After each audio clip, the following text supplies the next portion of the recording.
Chapter 13. I opened the suitcase Father had given me and set my things inside. School blouses and skirts, night clothes, new underthings, tights and socks. They hardly filled the space, not even halfway. The examiner had said to bring one personal item from home. I looked around our bedroom. Did you forget something? Cammy turned to look around too.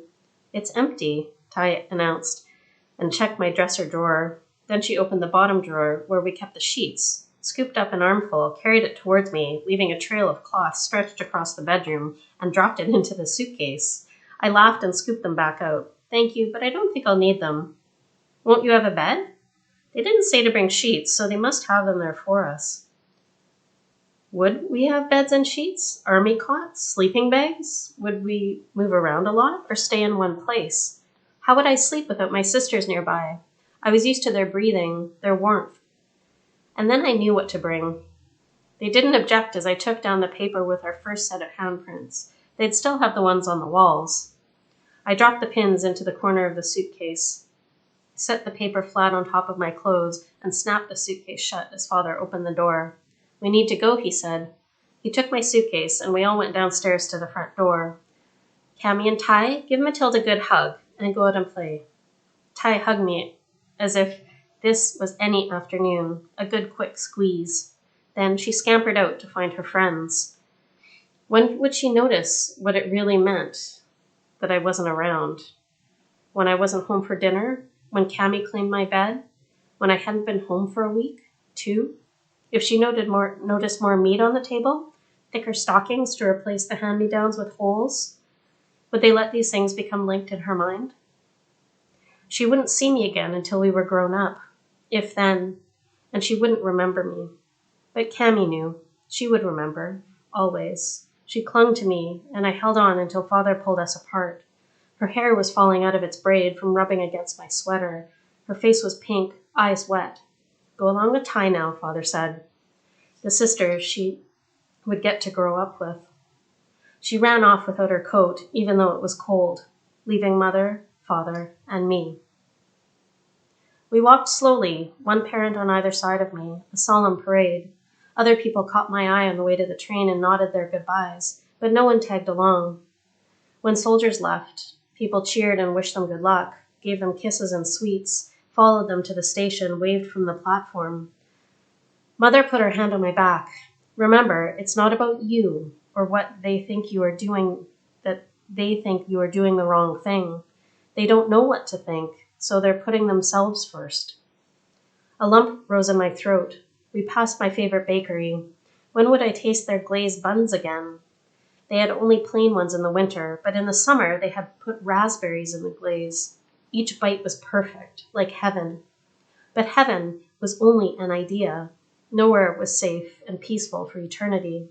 Father followed my gaze and ducked into the shop. He returned, beaming, handing me a small paper bag. Thank you. I clung to the bag as we walked. Megs appeared before me, her dark braids tidy, her cheeks pink in the cold, her eyes bright. Megs. She hugged me tightly and disappeared without a word.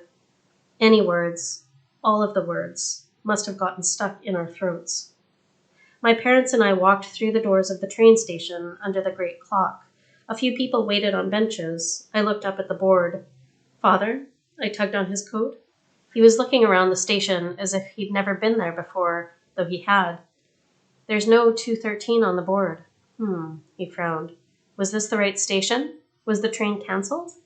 My arms relaxed at my side. If there was no train, I would have to go back home. Mother said, we'll ask the station master. He's at his window. Father nodded and led the way over. The station master looked up at us. Yes?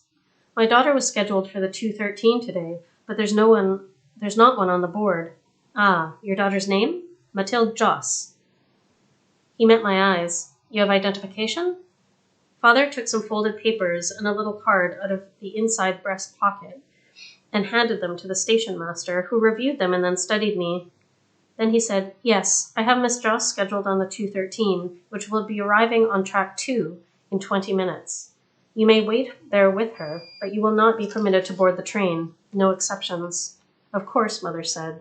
Of course, Father echoed. I'd suggest that you let Miss Joss carry her own identification cards from now on, Mr. Joss. And he handed the papers back to me, not to Father. I put them deep into my own breast pocket. We left the window. Do you want to use the washroom? Mother asked. No. Do you want to sit? Father asked. I looked around at the ordinary people, expecting arrivals, headed on their own travels, all hoping to see their loved ones soon. I couldn't sit with them. I wasn't like them. Not anymore. No, let's just go to the platform. There wasn't anyone else on track 2. Well, you shouldn't have any trouble finding a seat, Father joked as we walked down the platform. The wind whistled, cold, across the raised platform. Father handed me an envelope. You already gave me a treat, but I lifted the flap of the envelope anyway. You can't give me this. Of course I can. It's thanks to you we have it. But you need it. We have enough. If you ever need money, I would rather you have some. Keep it close. Here. He took the envelope, opened my coat, and tucked it into the inside pocket. Then he straightened my coat and looked around cautiously. But there still wasn't anyone there but the 3 of us. I looked into Father's eyes, which were gazing back at me with warmth and calm and love. I turned to Mother, who just looked sad, but just as resolute as Father. This would be the hardest thing I ever had to say to them, especially as it might also be the last thing I ever said to them. I want you to go. You can't get on the train yourself, Mother protested. Father studied me. Of course she can. She'll be on the train without us. She can wait for the train without us. Mother bit her lip. Then she nodded, but she looked hurt. I lowered my eyes. If I wait to say goodbye, when the train gets here, we'll only have a minute, and I might not get on. If we say goodbye now. Father folded his arms around me tight. He smelled properly of the post office today, and I breathed in deeply to seal it in my memory. The last hug. The last hug. A lifetime, and an instant later, Father let go and kissed me on the head. Do as you're told, be a good girl. We're so proud of you, Big. Then, Mother's thinner arms clung to me. She moved a hand from my back to my head, pressing me against her chest. I could hear her heart beating. I closed my eyes, remembering it deep within me as the first sound I'd heard. I'll be all right, I said when we broke apart. You'll be all right. I know. Father put his arm around her. What was left to say? Work hard, Father said. The sooner you can help end the war, the sooner you can be back with us. Things will be even better then, and you will have made them so. I nodded. I do believe this is the right thing, Mother reminded me. We'll think of you every day. We love you. I love you too. Father gave me one last smile and set my suitcase at my feet.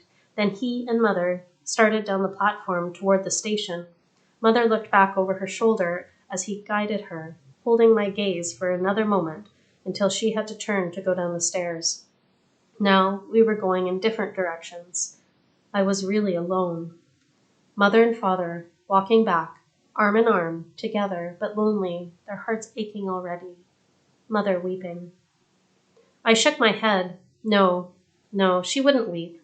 She would hold her head up to show the neighbors she'd made the right choice, like she'd told me. I sat down on my suitcase. The station clock read 2:13 exactly when the train came to a stop. A young woman in a Navy uniform set just one foot onto the platform, her hand clinging to the bar in the doorway. Mathilde Joss? End of chapter 13.